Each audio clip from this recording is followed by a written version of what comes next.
J'ai envie de vous parler du vol en ballon comme processus d'innovation, comme processus de créativité, comme processus de remise en question. Parce que le ballon, ce n'est pas un sport, c'est une philosophie. Regardez simplement la situation dans laquelle vous êtes dans une nacelle de ballon. Vous êtes poussé par le vent, dans la direction du vent, à la vitesse du vent. Et vous pouvez pleurer, crier, taper du pied ou blasphémer, ça ne changera rien du tout à la direction dans laquelle vous êtes. Exactement comme dans la vie de tous les jours. Dans la vie de tous les jours, on est poussé par les vents de la vie. On est poussé par ce qu'on ne maîtrise pas, ce qu'on ne contrôle pas.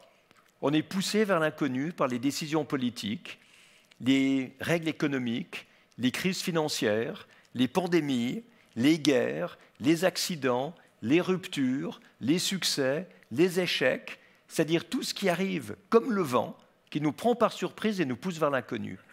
Donc c'est sûr que si on déteste l'inconnu, qu'on a appris à éviter l'inconnu, la vie entière va être un cauchemar. Par contre, ce qu'on peut faire, c'est comprendre, comme dans un ballon, que l'atmosphère a des couches météorologiques très différentes, qui ont toutes une autre direction et une autre vitesse. Et par conséquent, si vous voulez aller plus à gauche ou plus à droite, vous devez voler plus haut ou plus bas. En d'autres termes, vous devez changer d'altitude si vous voulez changer de direction. Et dans le ballon, c'est très clair. Vous changez d'altitude, vous prenez une autre couche météorologique et vous tournez à gauche ou vous tournez à droite. Dans la vie, c'est exactement la même chose. Il faut changer d'altitude professionnellement, psychologiquement, politiquement, philosophiquement, spirituellement.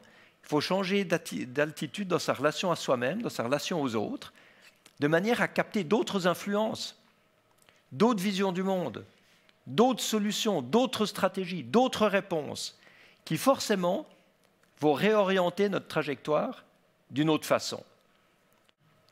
On a entendu depuis 50 ans qu'il faut protéger l'environnement, mais que ça va être très cher, ça va être sacrificiel, il va falloir réduire le développement économique, il va falloir réduire notre mobilité, il va falloir réduire notre confort, réduire notre fonctionnement industriel.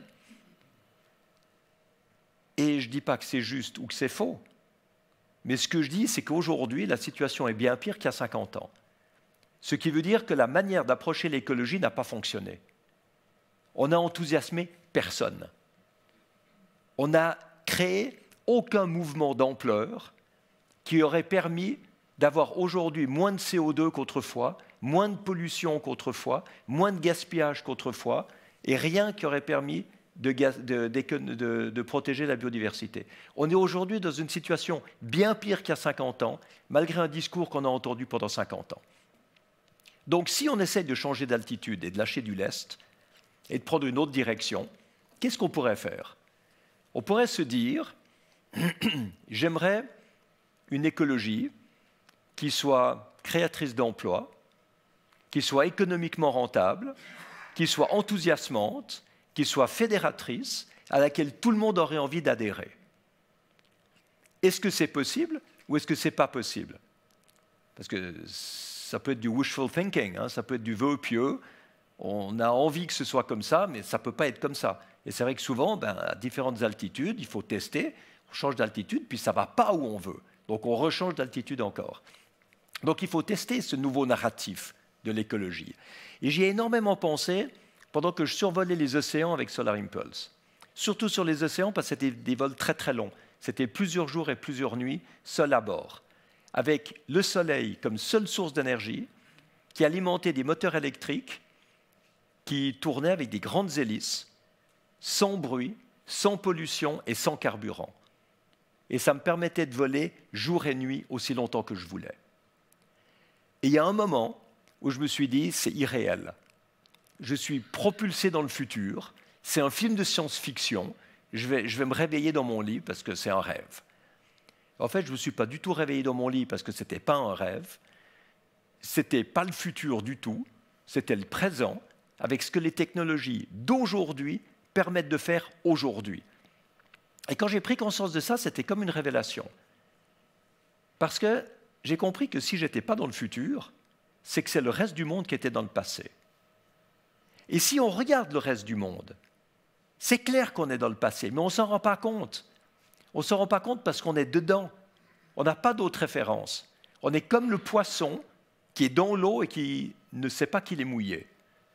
Nous, on est dans le monde normal et on croit que c'est un monde moderne alors que c'est un monde archaïque et démodé. On a un monde de déprime, on a un monde d'éco-anxiété, de gens qui ne comprennent pas le nombre de solutions qui existent, qui ne comprennent pas qu'on peut mettre en œuvre ces solutions et qui pensent que tout est foutu. Mais nous, notre responsabilité, quand on a des solutions, quand on a des contacts avec le monde politique, quand on a des contacts avec le monde économique et industriel, eh ben, c'est de faire appliquer ces solutions et montrer qu'il faut sortir de ce pessimisme ambiant pour se mettre à agir. Parce que le contraire du pessimisme, ce n'est pas l'optimisme. Le contraire du pessimisme, c'est l'action. Et il faut se mettre à agir. Mais alors, on se met à agir comment? En comprenant d'abord que peut-être que la vie, avec tous les problèmes qu'elle nous amène, n'est pas là pour nous détruire. Peut-être que la vie est là pour nous forcer à lâcher du lest, à changer d'altitude et à prendre une autre direction. Et aujourd'hui, c'est vital. La crise climatique, la crise sociale, la crise énergétique, environnementale, etc., elle nous oblige à remettre en question nos certitudes si on veut être capable de prendre une autre direction.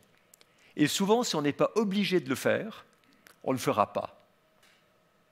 C'est pour ça que la crise, si on l'accepte comme une possibilité de développer de nouvelles compétences, de développer des nouveaux outils, de lâcher du lest pour trouver une meilleure direction, cette crise, elle devient une aventure. Parce que l'aventure, c'est simplement une crise qu'on accepte. Par contre, la crise, elle restera toujours si on refuse l'aventure. L'aventure, elle nous permet d'avancer, la crise, elle nous permet de souffrir. Et à ce niveau-là, je me suis toujours demandé ce dont on avait besoin pour pouvoir valoriser les crises. Alors, bien sûr, on a besoin d'un peu de courage, parce que le courage, c'est quand on a peur et qu'on le fait quand même. Mais il y a plus que ça. Il y a la confiance. Et dans toutes mes expéditions, en ballon, en avion, quand j'étais au milieu d'un océan de nuit à des milliers de kilomètres de tout endroit où on pouvait venir me chercher, je me sentais mieux que dans tous les moments de ma vie normale. Et je me suis demandé pourquoi au début. Je me suis dit, mais ce n'est pas normal que je me sente si bien. Et pourquoi je me sentais si bien? Mais c'est simplement que j'étais coupé de toutes mes habitudes, de toutes mes références, de toutes mes certitudes, et que pour arriver à réussir, j'étais obligé d'aller chercher en moi la performance, la créativité, la concentration dont j'avais besoin. Et ce qui donne confiance, c'est quand on le trouve. C'est qu'en fait, chaque être humain a tout ce qu'il lui faut pour avancer, tout ce qu'il lui faut pour créer un monde différent, tout ce qu'il faut pour appliquer des solutions, tout ce qu'il faut pour mettre en place le sens des valeurs humains et humanistes nécessaires pour avancer. Mais s'il n'est pas obligé de le faire, il ne le fera pas. Et la magie de l'aventure, c'est quand on est obligé de le faire.